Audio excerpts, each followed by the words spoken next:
Iverenantsika Andriambava ny eo amin'ny tontolon'ny fahasalamana lotokanana tamin'ny fomba ofisialy io maraina io tany Moramanga ny tobim-pahasalamana fa 5 an'ny Marie Stopes ofisoroana ny tsy fahasalaman'ny reny sy ny zaza ary ny fahafatesana no nananganana ity tobim-pahasalamana misana ny fanabeazana aizana ity ao amin'ny distriktan'ny Moramanga.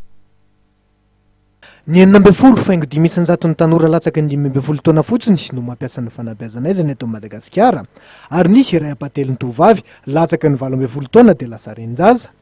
Etsy andanin'izany ny ray apahateliny fahafatesany reny matetika dia saika aza tovavy avokoa. Ofisoroana ny toetra raha toy izany dia nanangana tobim-pahasalamana misana ny fanabeazana aizana ao amin'ny distrika Moramanga ny Marie Stopes Madagasikara. Notokanina tamin'ny ofisialy io maraina io tokoa izany tobim-pahasalamana fa 12 ho an'ny Marie Stopes izany.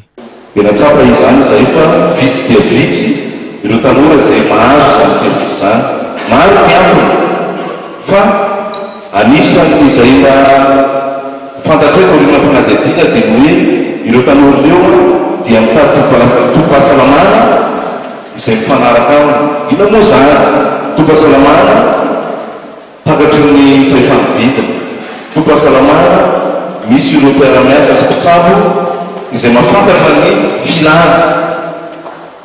Anisan'ny zavatra tsy mahafinaritra izany koa ny morale fa izany tady ireo tobim-pahasalamana izay nanany taloha ny fanambarany avy eo amin'ny DRS koa izay.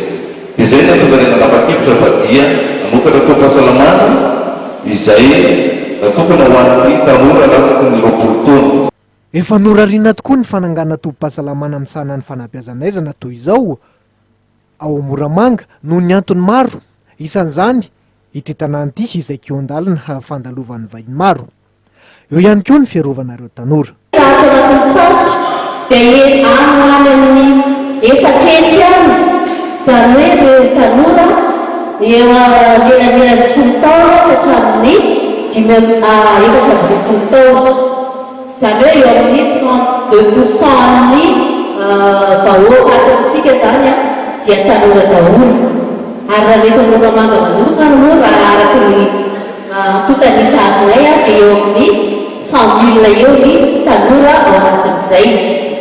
Ka ny tena afaka ny mbola afaka zany mbola afaka mandray na hoe manafana nyreny tobim-pahasalamana reny zany manatanteraka ohatra hoe ny planning familial dia mbola eo amin'ny 20 isan-jato eo raha eto Moramanga.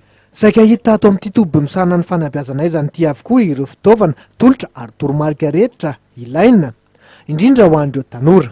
Raha tsy misy tokoa ny fanentanana amin'ny fampiasana ny fanabeazana aizana dia hatratra 7,9 sy 7 hetsy ny isan'ireo tovavy latsaky ny 12 taona teraka teo anelanelan'ny taona 5 sy 10 anambady sy renim-pianakaviana mialohan'ny fotoana amin'ny 3 sy 10 hoy ny Marie Stopes Madagasikara.